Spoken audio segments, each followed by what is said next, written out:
ওই মিটিং এ তো শান্তনা চাকমা পদত্যাগ করো, শান্তনা চাকমা এই করছে, এই কথা আমি একটা কথা বলি নাই, বলার প্রয়োজনও নাই। আমরা শুধু বলছি যে বিজেপি ত্রিপুরা মুথা, তোমরা যে প্রতিশ্রুতি দিয়ে তোমরা রাজ্য সরকার গঠন করছো, ভোট পাইছো, তোমরা যে স্বপ্ন দেখাইয়া এডিসি দখল করছো, এই প্রতিশ্রুতি পালন করো।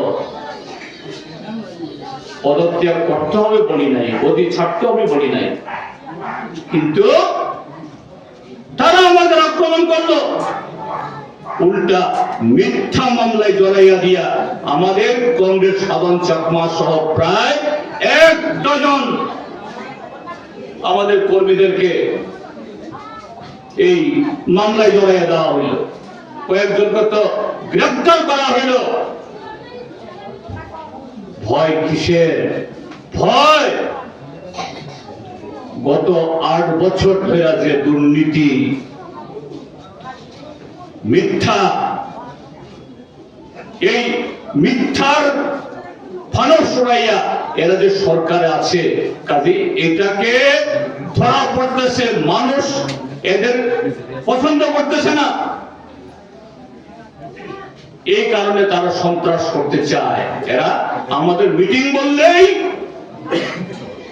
এদের কিছু লোক ওই বেচার থলের মধ্যে তৈরি হয়, না আটকাও, আমাদের তো মিটিং করতে হইব, তুমি রেগা বাতিল করতেছ, তুমি বন আইন, যে আইনে আমাদের রাবার বাগান হইছে, সুপারি বাগান হইছে, কলা বাগান হইছে, এই আইন বাতিল কইরা দিয়া তুমি কাইরে নিতে চাইতেছ। এখানে গ্যাস পাওয়া গেছে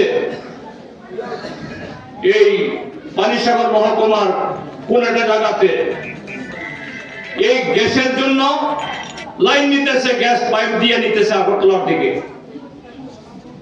ঠিক আছে, নিতে হইল। এই গ্যাসের পাইপ আনতে গিয়া কারোর সুপারি বাগান, কারোর রাবার বাগান, কারোর কলা বাগান, কারোর বাড়ি নষ্ট হইতেছে। সরকার বলছে এটা তো সরকারি জায়গার উপর দিয়া, আরে সরকারি জায়গার উপর দিয়া হইলে তো আমি তো বন অধিকার আইনে পাত্তা পাইছি, পরিশ্রম করে আমি কলা বাগান করছি, সুপারি বাগান করছি, রাবার বাগান করছি, এটা যে পেচারথল মহকুমার প্রতিনিধি কথা বলছি না শুধু। হয়তো বলবেন কেন শুধু শুধু আমাকে আইসা আমার কেন্দ্রে আমার কথা বলছে, না না, আমি তার কথা বলছি না, হ্যাঁ তিনিও একজন, এই ত্রিপুরাজ্যের সব এক বিজেপির নেতা মন্ত্রী, কেউ এমএলএ হইয়া, মন্ত্রী হইয়া, চেয়ারম্যান হইয়া, আর না হইয়াও অল্প কিছু লোক, তারা কোটি কোটি টাকার মালিক,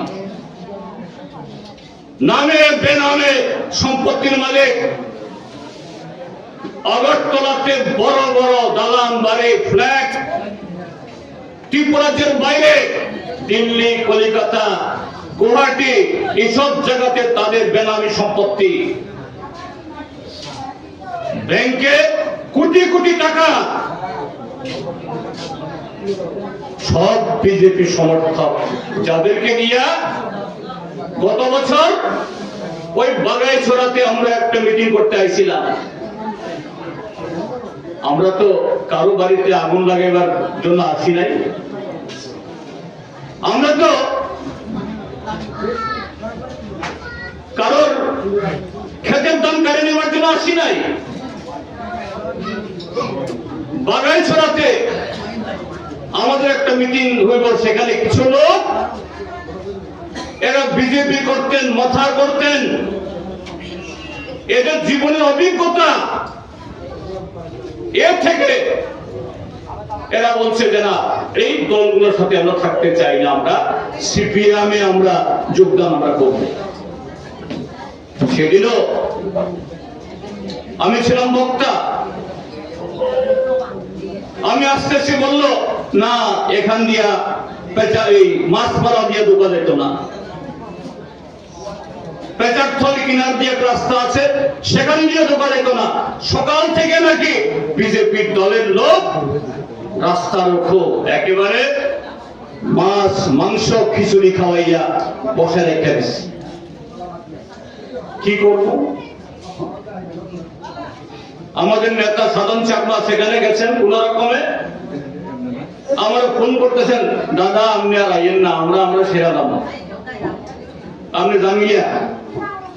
আমি বললাম যে আমি কি, আমি তো কোনো অপরাধী না, আমি তো উগ্রপন্থী না, আমি তো কারো বাড়ি আগুন লাগাইতাম না। আমি ত্রিপুরা বিধানসভার বিরোধী দল নেতা, আইন অনুযায়ী শান্তনা চাকমা মন্ত্রী হিসাবে যেরকম ভাবে প্রশাসনে তার ক্ষমতা, তার সম্মান, আমিও হয়তো আমি চাকরি দিতে পারি না, অন্য কিছু করতে পারি না, কিন্তু সাংবিধানিক ভাবে আমিও একজন মন্ত্রীর সমান। আর এই ত্রিপুরা যে একজন বহু পুরানো রাজনীতি, আমি 21 বছর মন্ত্রী ছিলাম, 5 বছর এমপি ছিলাম। আমি ত্রিপুরাজ্যের একটা জায়গা থেকে আমি যাইতে পারবো না?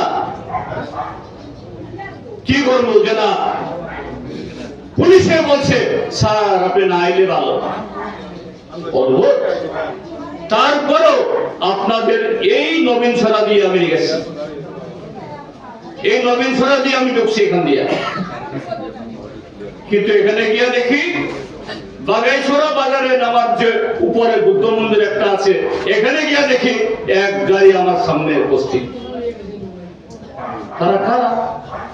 শুনলাম এখানকার মন্ত্রীর ভাই, তার নেতৃত্বে কিছু লোক, আমার দেখে দিব না। যাই হোক, আমরা গেছি ওই মিটিং এ। তো শান্তনা চাকমা পদত্যাগ করো, শান্তনা চাকমা এই করছে, এই কথা আমি একটা কথা বলি নাই, বলার প্রয়োজনও নাই। আমরা শুধু বলছি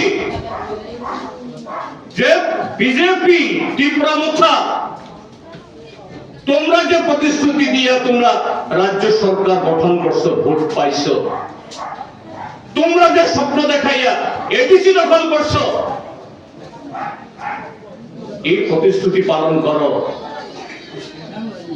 পদত্যাগ করতে হবে বলি নাই, গদি ছাড়তে হবে বলি নাই, কিন্তু তারা আমাদের আক্রমণ করলো, উল্টা মিথ্যা মামলায় জড়াইয়া দিয়া আমাদের কংগ্রেস সাধন চাকমা সহ প্রায় 1 ডজন